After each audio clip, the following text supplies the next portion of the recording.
Voici l'heure de l'émission, la voix du réveil, voix du réveil, voix du réveil. Église de Dieu, il est temps de te réveiller de ton sommeil. Pour ce faire, Dieu a suscité un homme, le missionnaire Diopé Gilbert, dirigeant de l'église missionnaire du réveil mondial, Emirem, 6 à Adido Gomé, à Sieyé, non loin du marché. Voici nos programmes. Tous les lundis de 22h à 3h, grande veillée dénommée la nuit des vainqueurs. Oui, la nuit des vainqueurs, parce qu'elle est rare. Les mardis de 17h30 à 20h, enseignement. Les mercredis, audience. Les vendredis, de 22h à 3h, veillée de prière. Les dimanches, de 7h30 à 12h, journée spéciale d'adoration. Infoline 90 05 69 02 99 55 09 70 22 34 02 41. Amis chrétiens, il est temps de te réveiller de ton sommeil, car bientôt le Seigneur Jésus-Christ revient. Que Dieu te bénisse. Amen. Nous allons prier. Nous voulons te dire merci beaucoup pour la grâce que tu nous as donnée de revenir dans ce studio. Bénis ta parole à travers nos bouches, dans le nom de Jésus-Christ. Amen. Amen. Et nous vous saluons tous dans le nom précieux de notre Seigneur Jésus-Christ. Nous savons que vous êtes à l'écoute. Et vous êtes en train de vous attendre à Dieu afin d'écouter de lui quelque chose de très merveilleux. Que Dieu vous bénisse. Et sans plus tarder, nous allons lire dans Romains le chapitre 12. Le verset 11. Ayez du zèle et non de la paresse. Soyez fervents d'esprit. Servez le Seigneur. Alléluia. Amen. Ayez du zèle. Le zèle parle de l'ardeur.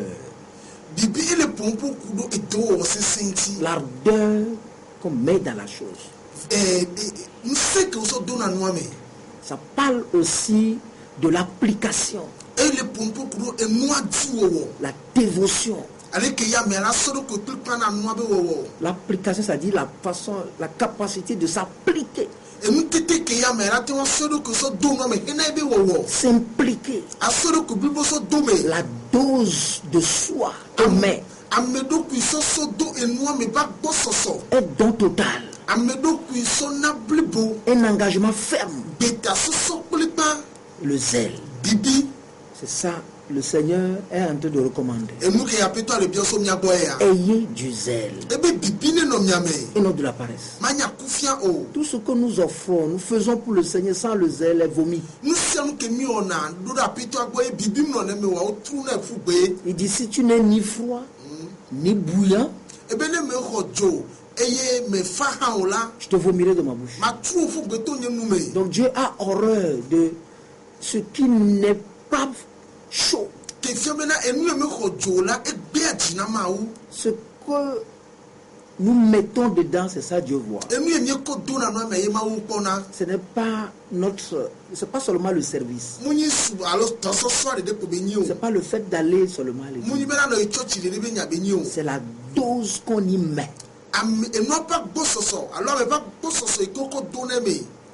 Nous serons jugés sur ce que nous avons fait. Et c'est le zèle qui le dit. Le zèle. Le zèle. C'est ça qui n'existe plus aujourd'hui. Parce que s'il n'y a pas le zèle, nous ne pouvons rien faire pour plaire Dieu ou bien pour satisfaire son cœur.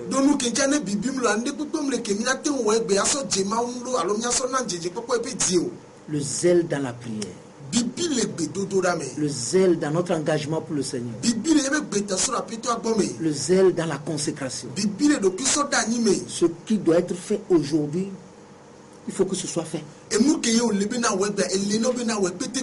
Demain, ce sera trop tard. Alléluia. Amen. Ayez du zèle et non de la paresse. Dans Jean, le chapitre 2, verset 17, il est écrit que cette disciple se souvint qu'il avait dit: le zèle de ta maison me dévore.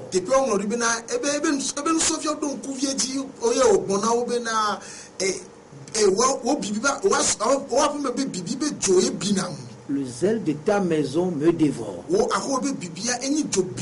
C'est ça, David disait: le zèle de ta maison me dévore. Je suis dans la joie quand on me dit d'aller dans la maison de l'Éternel. Aujourd'hui, nous allons voir les caractéristiques du zèle et les caractéristiques de la paresse.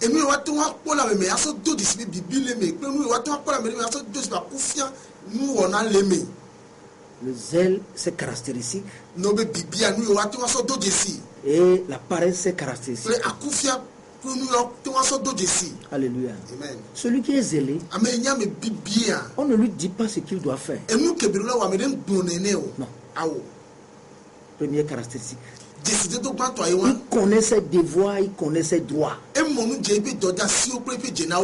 Paul dit: malheur à moi si je n'annonce pas l'évangile. C'est ça, il connaît ça. À cause de son zèle, il sait qu'il doit annoncer l'évangile et il est obligé de le faire.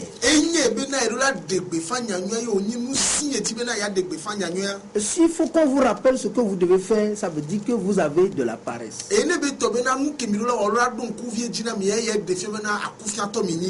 Celui qui connaît ce qu'il doit faire et qui le fait est un homme zélé. Il dit: si j'annonce l'évangile, ce n'est pas pour moi un plaisir.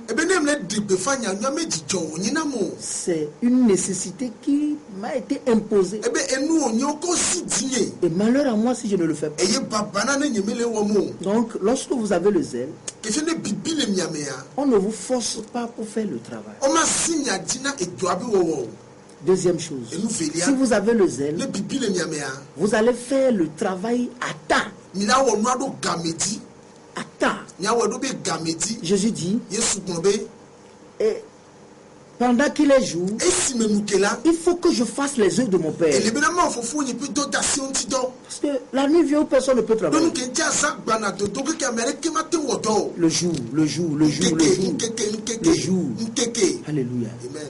Le jour. Pendant qu'il est jour, il faut que je fasse les œuvres de mon Père. Parce que la nuit vient où personne ne peut travailler. Alléluia. Amen. Donc, vous faites les choses à temps.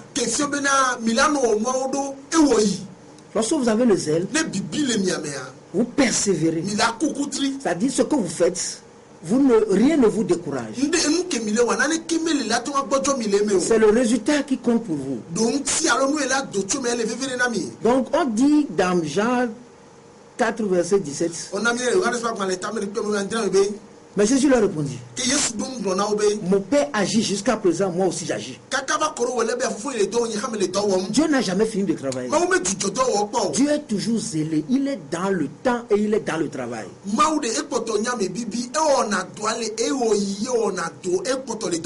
Alléluia. Quand vous commencez quelque chose, il faut vous achever. Le zèle va jusqu'au bout. Il ne se décourage pas. Celui qui persévérera jusqu'à la fin sera sauvé. Le zèle persévère. On persévère. Il est engagé. Rien ne l'arrête. Celui qui est zélé utilise les moyens qu'il faut. Et il ne les utilise pas à demi-mesure. Donc il ne va pas prier parce que les gens prient. Il prie visant un but. Il persévère dans la prière. Ces prières sont des prières cibles. Alléluia. Amen. Donc voilà, ce sont certaines caractéristiques du zèle. Celui qui a le zèle a un but. Il est dans le but global, mais il se fixe des objectifs pour atteindre ses buts.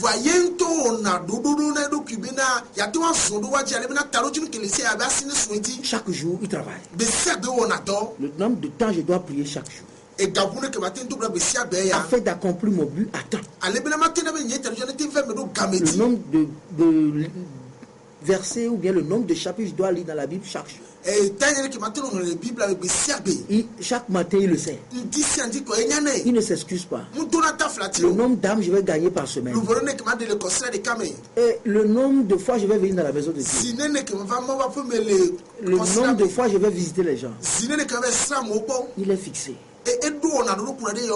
Voilà un homme zélé. Et celui qui est zélé aussi dégage les obstacles sur son chemin. Les obstacles internes et les obstacles externes. Donc, il travaille d'abord pour sa sainteté. Il travaille pour être saint afin que le rendement soit un rendement accepté par Dieu.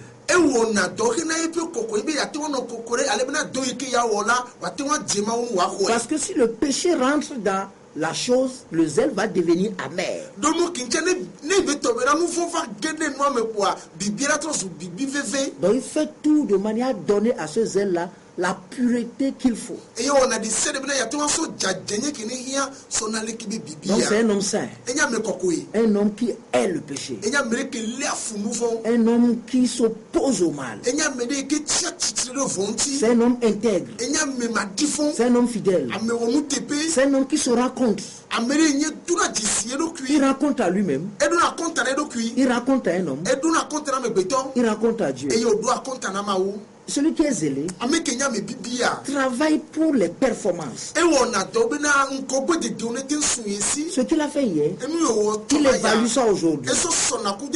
Il voit les erreurs, il voit les choses à corriger, de manière progresser dans la perfection les jours à venir.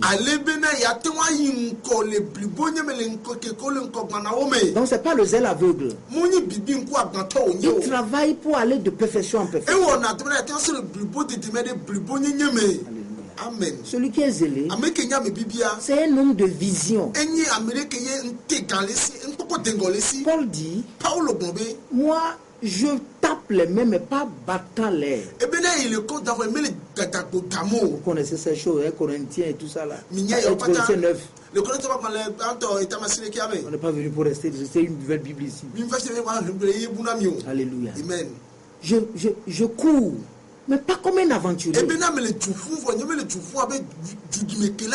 un aventurier, c'est celui qui court sans savoir où il va.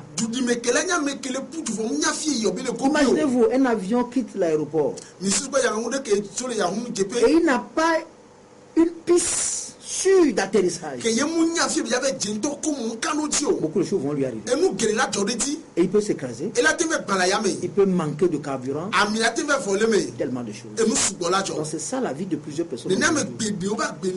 Ils s'en vont, on dit au ciel, bon c'est imaginaire, est-ce que c'est la réalité? Ils ne le savent même pas. Oh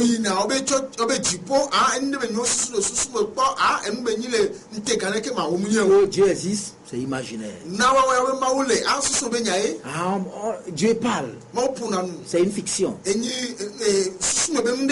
Alors que celui qui a le zèle, il travaille dans une direction, il a une vision. Et Paul dit, je cours pour tâcher de le saisir. En oubliant ce qui est en arrière, mais pourtant vers ce qui est en avant, pour tâcher de remporter le prix de la vocation céleste de Dieu en Jésus-Christ. Philippiens 3, partie verset 13. Celui qui est zélé, il n'est pas quelqu'un qui s'encombre, il n'est pas quelqu'un qui aime les choses.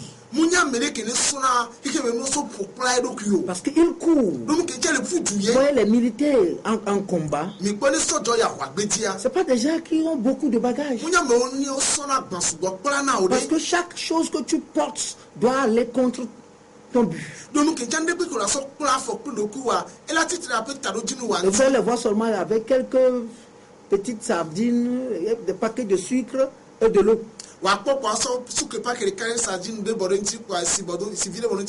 Tu prends juste, il prend juste un morceau de sucre, ils mettent dans un petit verre d'eau là. Ils ont pour 24 heures. C'est pas quelqu'un qui va s'asseoir pour manger. Donc il ne s'encombre pas. Il est plutôt en train d'éliminer. C'est pourquoi Paul disait dans Philippiens 3, verset 7 que ces choses qui étaient pour moi comme des gains, moi je les regarde aujourd'hui comme de la boue.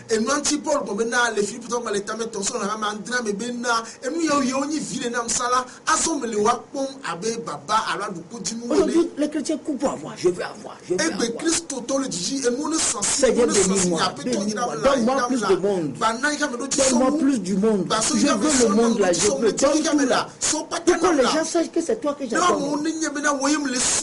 Ouais, c'est ça. Ils n'ont pas de vision. On dit qu'on est béni parce qu'on a des maisons, on a des voitures. C'est faux. Est-ce que vous avez besoin d'aller à l'église avant d'avoir une voiture? Non. Les belles voitures, c'est ceux qui ne vont pas à l'église qui les ont. Les belles maisons, les belles nourritures, c'est eux qui les mangent. Si nous venons à l'église, c'est pour qu'un jour nous puissions rencontrer le Dieu qui nous a créés et passer l'éternité avec lui. Ce que nous n'avons pas encore vu, c'est ça l'église veut nous donner. Ce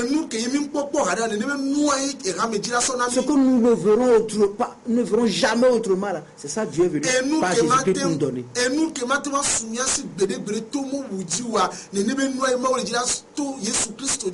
Si c'est pour venir nous donner encore le monde, ça va se donner pour qu'on le tue. Alors que les choses existaient, Abraham était déjà béni, tout le monde était béni avant que Jésus ne vienne. Quand il a rencontré le jeune homme riche, et il lui a dit de venir prendre ses biens là pour qu'on serve le Seigneur. Il dit vends-les. Si tu veux avoir la vie éternelle, vends-les. Tu vas courir chercher les pauvres partout et tu vas leur distribuer. Et aujourd'hui, tout ce que tout le monde laisse là, c'est moi veut prendre. On dit c'est ça, nous adorons Dieu. Ayez du zèle. Celui qui a le zèle ne mange pas trop. Non, c'est un guerrier. Il doit tout faire pour être. Il est alerté. Il ne mange pas pour remplir le ventre. Il mange pour avoir de force pour continuer à travailler.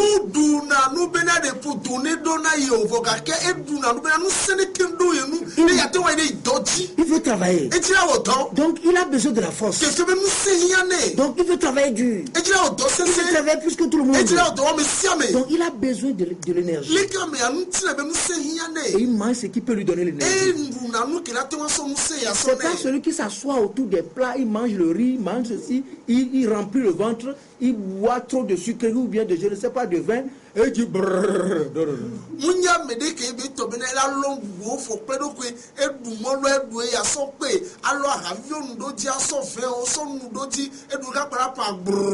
Il dit Dieu est bon.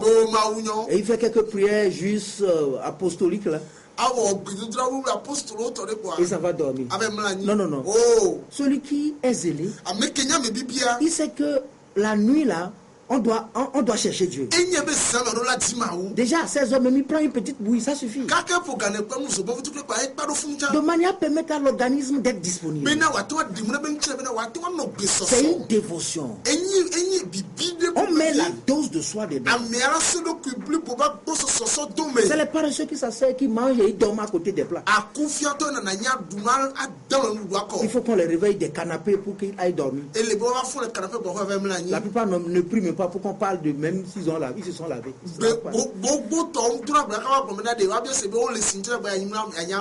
Alléluia. Amen. Celui qui est zélé, il connaît le temps. Je vais revenir. Il connaît le temps. Il sait que nous n'avons pas l'éternité sur la terre. Une minute perdue est perdue éternellement. Vous retrouverez ça avec Dieu. Donc il n'a pas le temps. Ouais, nous sommes au temps de la Coupe du Monde. Beaucoup ne peuvent pas payer leur dîme, leur offrande. Mais ils ont acheté les télés qu'ils ont mis à la maison pour venir tuer le temps.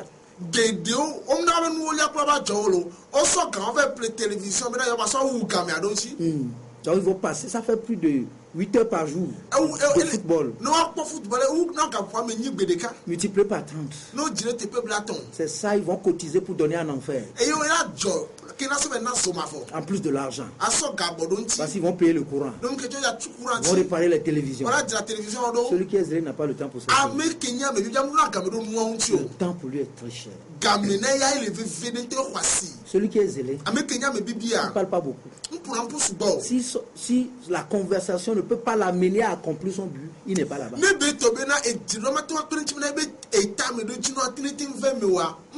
C'est pas quelqu'un qui critique. Pourquoi on met les goudrons ici? Il parle de politique. Il rentre dans ceci. Il n'a pas ce temps. Il va quelque part. C'est un coursier. Et il va sur son chemin. Et il n'a pas le droit de causer. Celui qui est zélé a des amis qui vont l'aider. Ceux qui voient dans la même direction que lui. Pas des gens qui vont venir pour le distraire. Il n'est pas quelqu'un qui parle. Alléluia. Amen. Vous voulez encore? Vous allez voir dans votre vie, vous voir s'il y a un grain de zèle là. C'est la consécration. Ayez du zèle. Mais nous sommes dans un monde. Nous avons à peine 30 ans. 40 ans. Pour préparer l'éternité. Peut-être c'est à 50 ans que certaines personnes ont cru. Ils ont déjà gaspillé les meilleures années de leur vie. La nourriture les a détruits. Les femmes les ont détruits. L'alcool les a détruits. C'est au soir ou bien à la nuit de leur vie. Ils donnent leur vie à Jésus. Avec tout le protocole, il ne veut même pas se lever. Il devient un fardeau. On dit papa vient à l'église. Mais il a tout perdu. C'est quelqu'un que le diable a charcuté, il a enlevé tout. Et il ne sait pas qu'il a tout perdu et il doit faire quelque chose. C'est horrible de voir des jeunes aujourd'hui se convertissent, mais ils ne veulent pas voir les choses de Dieu. Ils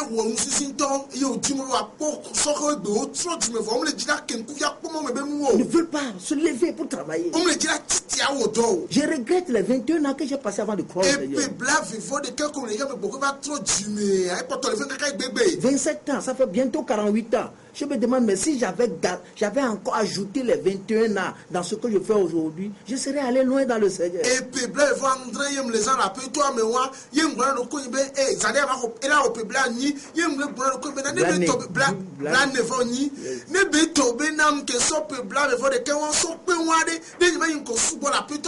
Ils sont dans le Seigneur, ils traînent les pas. Ils n'ont pas vu le temps qu'ils ont perdu. Je vais vous poser une question. Vous êtes élève. Vous n'allez pas à l'école. Vous faites une classe. Vous allez aujourd'hui, mais vous n'allez pas. Qu'est-ce que vous allez faire? Le jour où vous décidez pour aller, vous faites le rattrapage.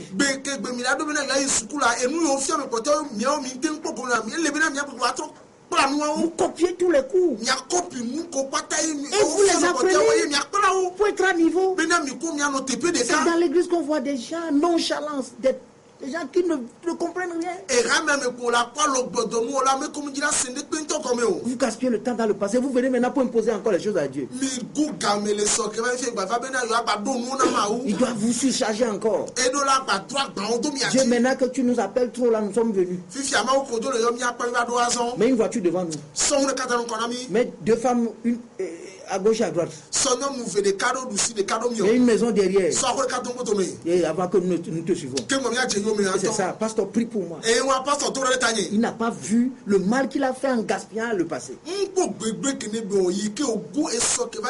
On se jette sur les pasteurs. Au lieu de voir qu'il doit bâtir une vie, une maison qui ne va jamais être détruite.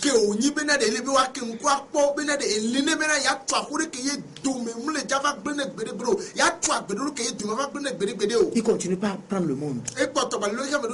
Il se plaint, mes affaires ne marchent pas. Tous les jours, les pasteurs sont derrière eux. Que Dieu nous aide. Ayez du zèle. Nous avons peu de temps. Un peu seulement. Et celui qui doit venir va venir. Pourquoi gaspiller le temps? Bientôt je serai à la maison. Vois-tu, j'en aurai.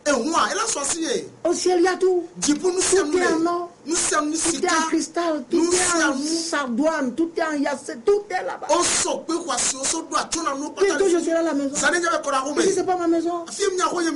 Vous allez en stage en France. Pour quelques mois. Et vous dites qu'on vous donne tout là-bas. Mais vous avez votre maison. Chrétien, vous perdez le temps. Et le monde est en train de gagner. Si c'est un chrétien qui dit il va avoir évangélisation mondiale et il demande maintenant qu'on va organiser ça au Togo, construire les terrains et nous allons aller évangéliser, tu ne trouveras personne.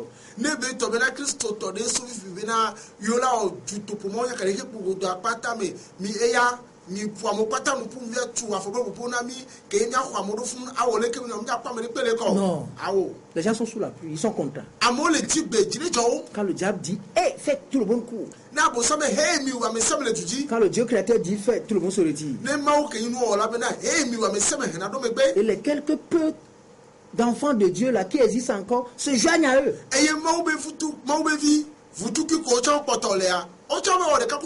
Ils acceptent tout ce que le monde propose. Aujourd'hui, quand nous disons que ceci n'est pas bon, et tout le monde dit non, non, non. Dieu n'est pas Dieu. Non, non, non, non.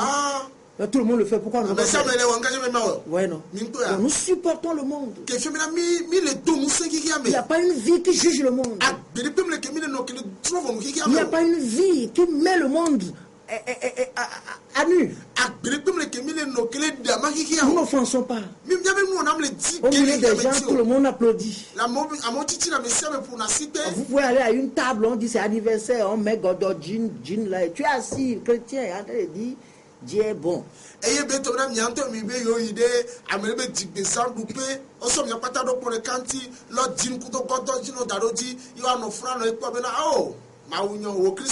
le chrétien zélé va au concert? Il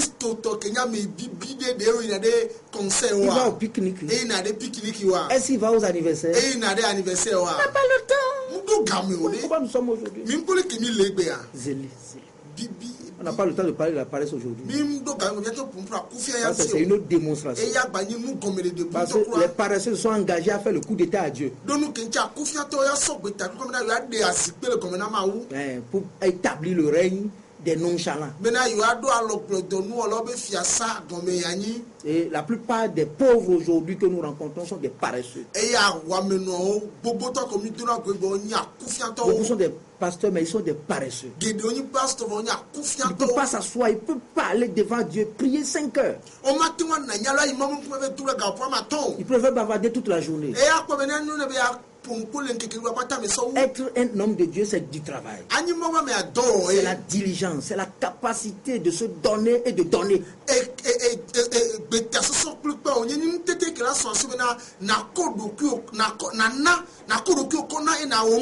Aujourd'hui, ce sont les paresseux qui se sont arrogés de la chose sainte. Et ils ont porté tellement de noms. Que Dieu nous aide. Soyez fervents d'esprit. Ça parle de la profondeur dans le cœur. Faire les choses en entraînant tout le sentiment. C'est en cela que nous pouvons aller au service de Dieu. Et lui présenter quelque chose qu'il puisse accepter. Il faut que Dieu nous aide. Ça ne marche pas. Parce que Dieu vomit ce qui est nonchalant. La ferveur, la capacité à se tenir du côté de Dieu pour aller jusqu'au bout. Jésus était zélé. À la fin, il a dit tout est accompli. Paul était zélé. Il a dit j'ai achevé la course. Est-ce que tu peux achever ta course? Est-ce que ce que tu fais peut être déclaré? Que Dieu nous aide. Je pense que c'est une leçon à nous tous. Et du zèle. Au nom de la paresse, je vous en appelle. Il faut revoir la copie de votre vie chrétienne et changer de méthode. Sortez de la masse pour vous pointer quelque part pour commencer la vraie course. Bénis ta parole. Tes portes sont fruits. Dans le nom de Jésus. Amen. Amen. 90 05 69 02. Allo 99 55 09 70. Nous le premier la donc merci. Nous va placer mon quoi le mot sigola c'est le quand on que nous simino amle mo. Et vi kwa kanu me. Tu vois que tu le meno amle mo. Vi kwa no kare kwa première année pe. La ba tese mo ba me ko sur la radio bonne verdi so et digani ma on ira. Bye bye.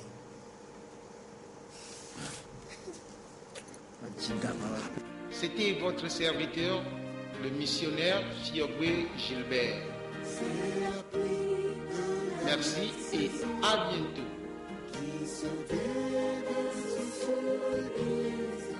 C'est le feu, c'est l'Esprit Saint.